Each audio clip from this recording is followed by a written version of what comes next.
Suena mal la consola, así que lo vamos a hacer sin auriculares. ¿Cómo estás, Ariel? ¿Todo bien? Todo bien. ¿Estás disfrazado de algún tipo de persona en particular o es tu atuendo cotidiano? Estoy disfrazado de mí mismo. Pues es un disfraz complejo, puede llevar una vida. ¿O no? En eso estoy. ¿O no? Sí, en eso estoy. ¿Lo has cambiado muchas veces? Sí. Sí. Anteriormente, ¿cómo era? Antes era distinto, tenía otras cosas encima y las fui perdiendo en el camino y aparecieron otras y las fui sumando porque, como decía Lai, lo que no intercambia muere. ¿Y perderlo fue doloroso o fue un alivio? No, es un alivio, es un despojo. Creo que vamos camino a perder todo. Y un poco es así, ¿no? Pero podemos ganar algo también, ¿o no? Inevitablemente. Sí, hay algo también de riqueza en la pobreza y eso es un poco lo que enseña Beckett. Hay que perder la primera lengua para encontrar otra. Actualmente estás viendo mucha o poca televisión. Cuando digo televisión me refiero a todo tipo de vía de comunicación, computadora, lo que sea. ¿Ves muchas cosas o no ves nada? Veo mucho, no sé si televisión, pero no sí. digo televisión, esa televisión. Claro, no veo esa, sí. Bien, perfecto. ¿Y qué ves? ¿Qué muchas cosas ves?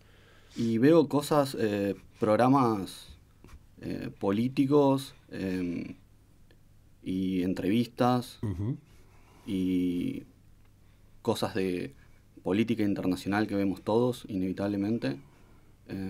Y después me gustan mucho algunos programas, conciertos, como el de Tiny Desk, por ejemplo. ¿Tiene algún artista en particular? Sí, me gusta mucho Radiohead. Digo, de los Tiny Desk. Sí, de esos, el de Mark Miller. El de Mark Miller, muy bueno. Ese me gusta mucho. Muy bueno. A mí me gusta mucho Best Day Ever. Ese disco me gusta mucho. Sí, yo de hecho lo descubrí ahí y después lo seguí escuchando. Una triste pérdida y joven pérdida. Sí, igual también vamos hacia ahí. Pero bueno, no tan joven. No, que vos ya sos más grande, yo también, que es mucho más grande que Mark Miller. Sí, quizás los equivocados seamos nosotros. Ojalá que no. Ojalá que no. Ojalá que no.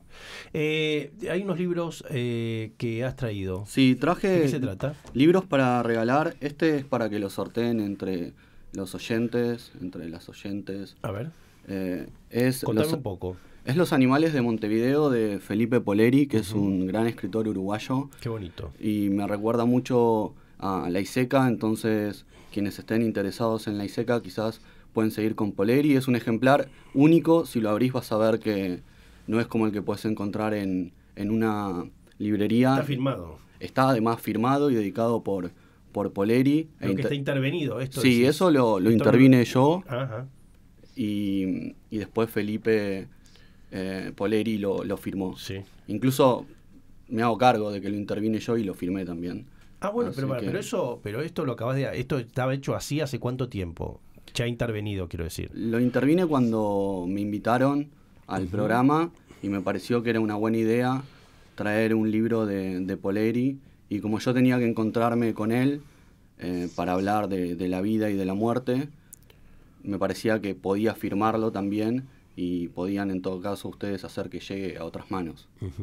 Y es un ejemplar único porque además es el único ejemplar que tengo de ese libro, entonces es tampoco único. Debe tener una tirada, es único aparte por la firma y la intervención, pero tampoco debe haber una tirada tan amplia. Es una edición de Club Gem que de todos modos se puede conseguir. Show acaba de publicar. Sí. En el último libro Show de Club Gem. El mundo de los otros. Sí, claro, exactamente, sí. Y también traje otros libros. Este es uno que traje para vos, La matanza de Mario Bellatín. Muchas gracias, qué bonito. Y también traje La matanza de Bellatín para Guillermina. Y mi propuesta... ¿Cuál es la diferencia que tienen ambas ediciones? Por empezar, son editoriales diferentes. Sí. La edición que vos tenés en tus manos es la del Tercer Ojo. Y yo tengo ahora la edición de Clandestina Chinatown. Son editoriales clandestinas y fantasmas. Son también ejemplares únicos. ¿Y por qué este libro? ¿Qué tiene este libro y por qué lo tenías dos veces? Es que en realidad son dos libros completamente diferentes que tienen el mismo título y fueron publicados por el mismo autor. Pero te doy el otro libro y vas a ver que no tienen la misma cantidad de páginas. Entonces con eso ya te podrás dar cuenta de que no son exactamente el mismo libro. Y por eso mi propuesta es que vos leas uno y que Guillermina lea el otro y después eventualmente pueden intercambiarlos y ver qué pasa. Porque, ¿Y de qué tratan? Bueno, ¿de qué tratan? Es difícil en el caso de Velatín, pero creo que es un autor que, al igual que Laiseca, todo se empieza a conectar a sus espaldas, y lo que empezamos a leer es una especie de magma textual que tiene una estética muy personal, muy propia, pero también una ontología propia. Y eso es algo que no se puede decir de todos los autores, sino de muy pocos, pero por eso mismo me parecía que tenía sentido que traiga estos ejemplares, que por otra parte no los hago yo, sino Ana Vivas, del Tercer Ojo y de Clandestina Chinatown, y en la editorial somos 3. Ana Vivas, Ana Ferrer y yo. Y por supuesto que podemos publicar estos textos de Mario Velatín porque él tiene la generosidad de darnos los textos. Y por otro lado, los ejemplares únicos de Clandestina Chinatown no están en venta, sino que circulan como está circulando el libro ahora. El cruce con Laiseca, ¿cuándo se conocieron? ¿Cómo fue todo? Yo lo había leído y vi en algún lado que había un teléfono de un taller que él daba, y entonces llamé y la sorpresa fue que me atendió Laiseca. Después supe que era el teléfono de su casa. Y me acuerdo que me sorprendió y que me dio un día y un horario para que fuera. Y yo le dije que era un honor hablar con él. Y lo que más me sorprendió fue que él me dijo, para mí también. Que por supuesto que era gratuito, pero después cuando uno conocía a Laiseca entendía que no. Que también estaba diciendo algo cuando decía esas cosas. Y yo llegué a la casa de José de Calasanz, 3-5, y cometí el error de tocar el timbre. Y Laiseca salió, era muy alto y caminaba de una manera cansina, casi como arrastrando los pies. Y yo lo veía venir desde su departamento de la planta baja, que era el B, si no recuerdo mal, y a través de la puerta de vidrio de la entrada. Y cuando abrió la puerta me preguntó, flaquito, ¿a qué hora te dije que tenías que venir? Y yo le dije, a las 3. Y me dijo, fíjate qué hora es, 3-5. Y Laiseca me dijo, 3-5 no es lo mismo que las 3. Esta vez entrá, pero la próxima recordá que tenés que venir a las 3 y no a las 3-5.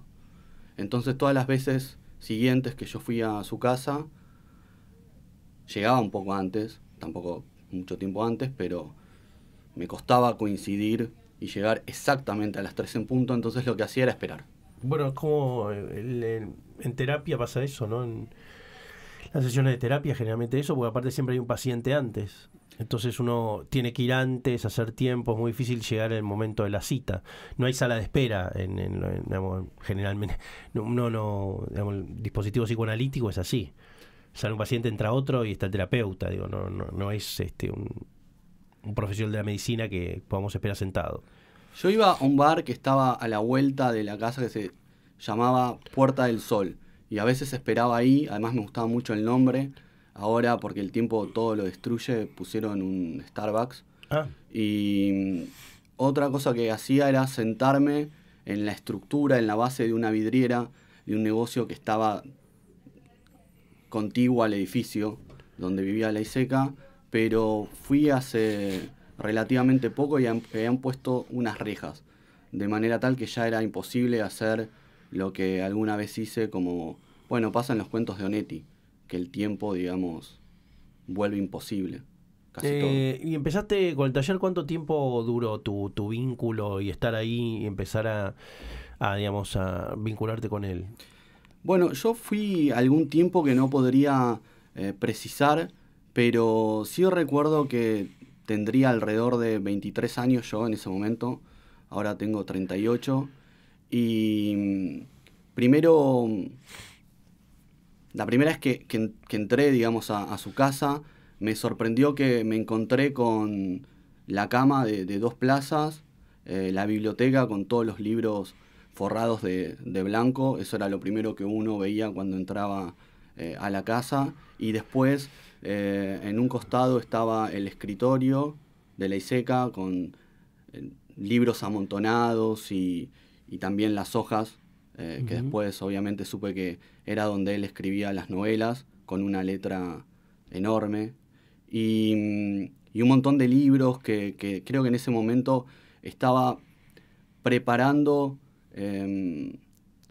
para después contarlos en presentaciones que él hacía en alguna librería de Buenos Aires. Y yo me sentaba en la cama porque cuando le pregunté dónde podía sentarme, después vi que había unas sillas desplegables de cuero que estaban rotas en gran parte por las gatas. Cuando yo fui tenía 2 y recuerdo que yo me sentaba en la cama frente al escritorio de la ISECA y enseguida venía una gata que se llamaba Chop. Y entonces a veces esperaba que llegara otro, porque yo iba los martes, creo, de 3 a 5. Sí recuerdo el horario, el día no tanto, pero creo que era martes. Y muchas veces llegaban otros mucho más tarde, y hubo veces en que después no llegaba nadie, y porque no era, digamos, el horario más concurrido de todos. Y tenía 2 perros japoneses que en una especie de pulmón interno, y recuerdo que uno de los perros ladraba y la ISECA, que obviamente lo identificaba, empezaba a gritar su nombre, el nombre del perro, que era Kenzo. Y me acuerdo que repetía el nombre hasta que el perro dejaba de ladrar, pero muchas veces se daba una escena simétrica en la que el perro ladraba y la ISECA repetía de manera insistente Kenzo, Kenzo, y Kenzo no dejaba de ladrar, pero la ISECA no dejaba de repetir el nombre. Y era una especie de mantra, y en algún momento aparecía el silencio. ¿Empezaste a escribir, seguiste escribiendo después de que terminó el taller? Sí, después que terminó el taller, lo que hice, estuve 10 años escribiendo sin publicar.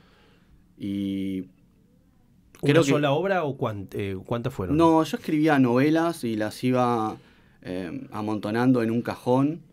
¿Cómo se llamó la primera? La primera novela, Sí. La secta. ¿Y la última? La última de esa serie. No, la última que escribiste. No, y la última que escribí es la última que publiqué, que se llama La máquina, pero eso es reciente. En ese contexto, digamos, entre que dejé de ir al taller de la ISECA y empecé a publicar, hubo novelas que fueron escritas, apiladas en cajones y nunca publicadas. Y de hecho, ¿Cuántas son? Muchas. ¿Las tenés contadas? No, porque las escribí las iba cuando las consideraba terminadas, que hoy por hoy no considero una novela terminada, ni aunque la publique, pero en ese momento, digamos que mucho menos, porque consideraba que podía seguir escribiéndola en cualquier momento y hasta que la publicara tenía tiempo. Entonces se iba generando como una especie de escritura que iba de una novela a la otra, y como no tenía pretensión de mostrarle lo que escribía a otro, ni que nadie leyera lo que había escrito, formaba también de alguna manera un... ¿Y mientras qué actividades ibas haciendo? ¿Qué iba haciendo? Estudié, trabajé y practiqué artes marciales, cosas así. Que de hecho la ISECA también practicaba artes marciales, karate. Y recuerdo que una vez había tenido alguna diferencia con un vecino, y estaba realmente muy enojado, y lo que decía es que tenía ganas de darle una patada en la garganta, ¿no? Entonces yo imaginaba a la ISECA, alto como era, pero en ese momento ya definitivamente viejo, Sí. haciendo una proeza así, y me parecía como interesante ver si eso era posible y de qué manera, pero la ISECA estaba, al menos parecía dispuesto a hacerlo en el momento que estaba contando que quería hacerlo. Y eso también me impactó, y después me contó de que había practicado karate, y habló, y todo lo que dijo demostraba de que en efecto se había tomado esa instancia de práctica muy en serio. Y de hecho también tenía muy, muy presente el karate. ¿Cuál es tu libro favorito de la ISECA? Bueno, mi libro favorito es El Jardín de las Máquinas Parlantes. ¿Por qué? Porque creo que ahí está ficcionalizada la vida de la ISECA y también su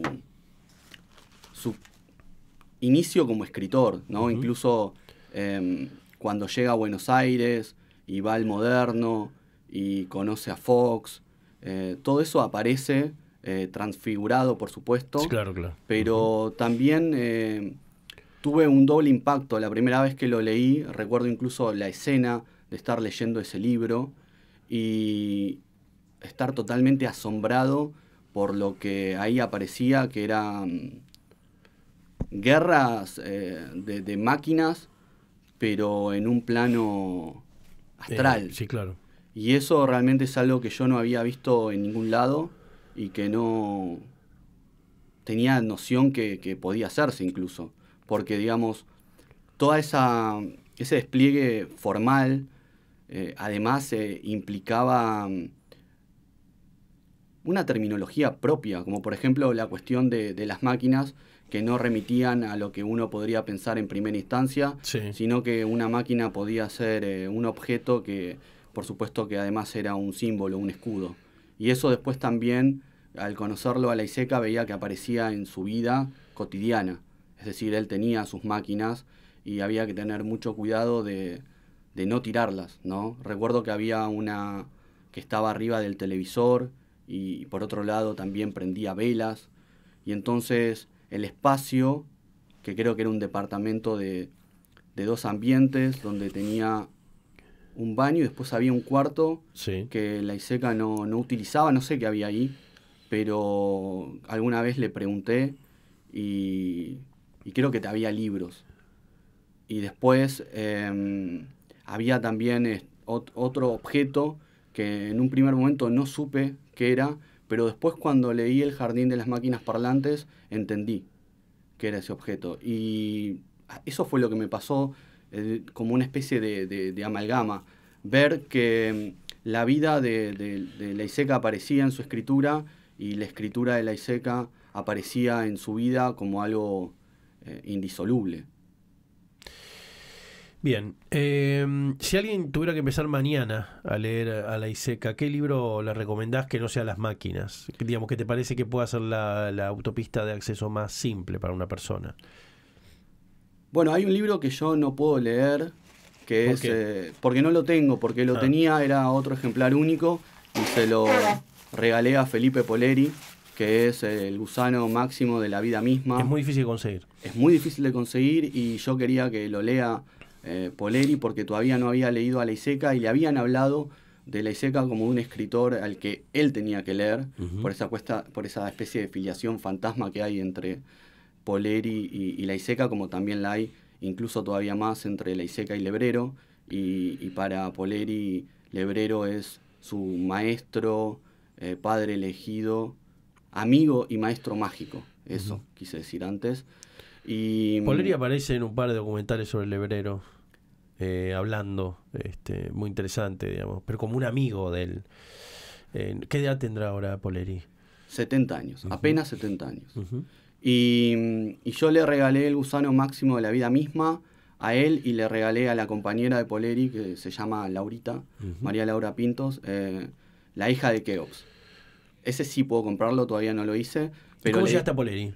¿Cómo llegué a Poleri? A través de Velatín, porque Velatín, que no es de recomendar autores vivos, porque no está en eso de estar proponiendo que lean a otros para que otros digan sí. que tienen que leerlo a él, y cuando vi que recomendaba a un escritor que además estaba vivo, dije, esta vez es en serio, y fui por ese libro y me produjo un impacto. ¿Vino Poleri a Argentina?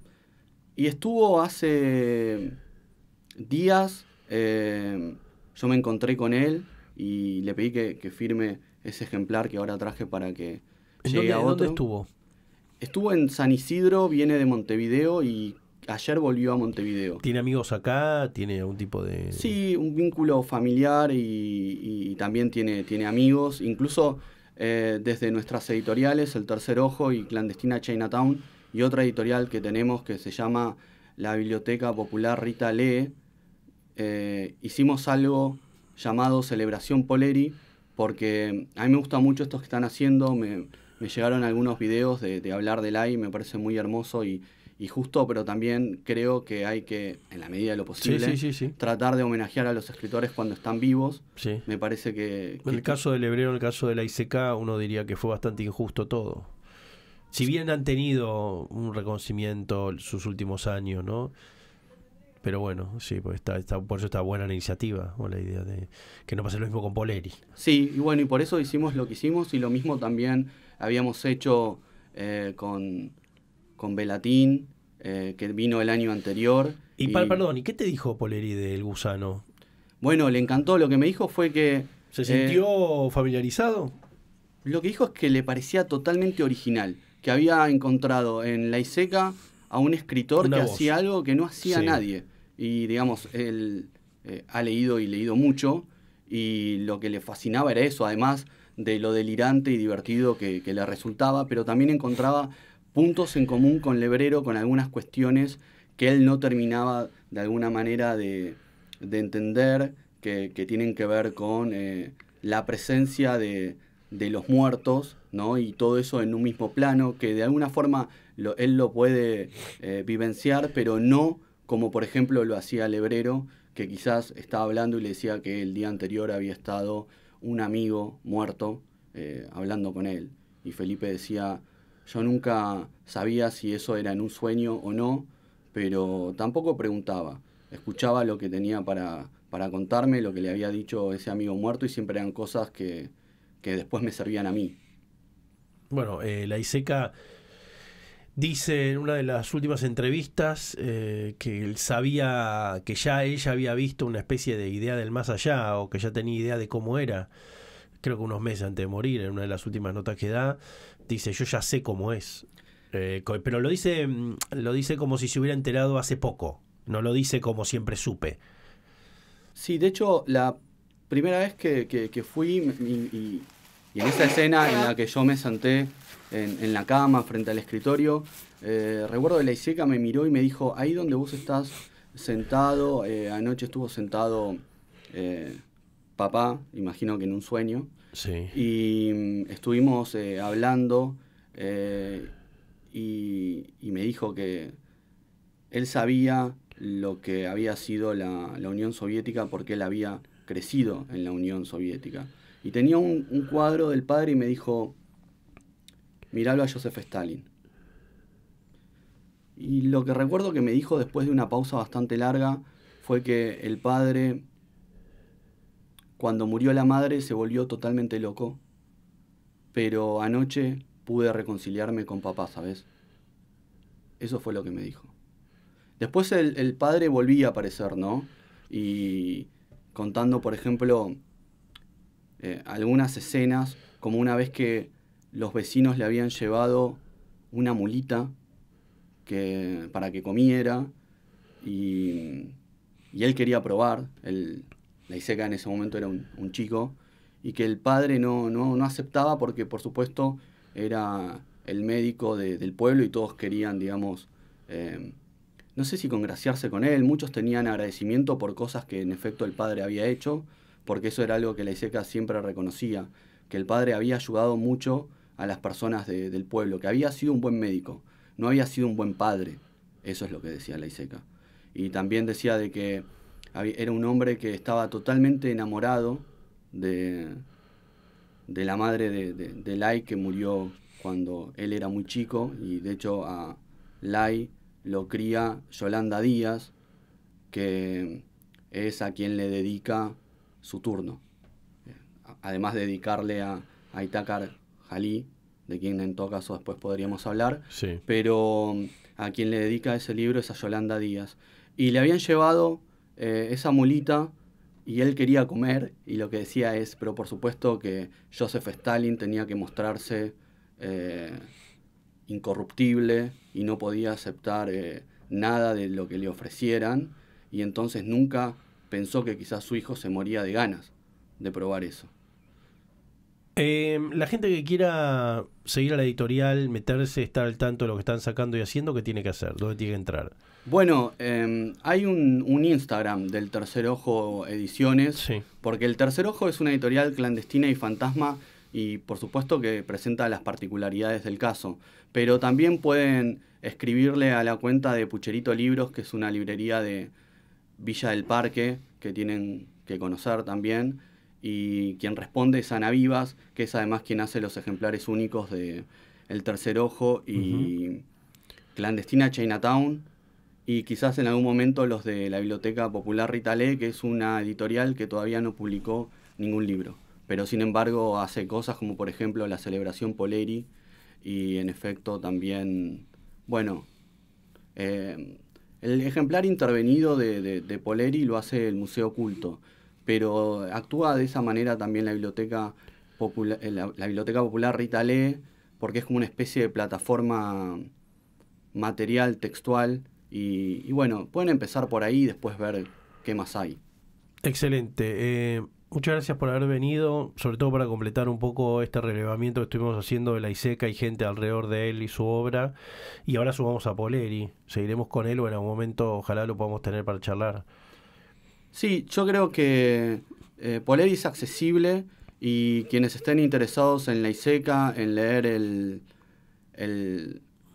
Jardín de las Máquinas Parlantes, El Gusano Máximo de la Vida Misma, los Sorias, sobre todo los Sorias, leer los Sorias. Pueden también tener mucho interés en leer La Matanza de Mario Bellatín y los libros de Poleri. En el caso de los libros que se pueden conseguir, están los de Club Gem, que son el gran ensayo sobre Baudelaire, y Los Animales de Montevideo. Así que les diría que vayan a esos libros, que empiecen por ahí. Muchas gracias. No, gracias a vos. Por favor.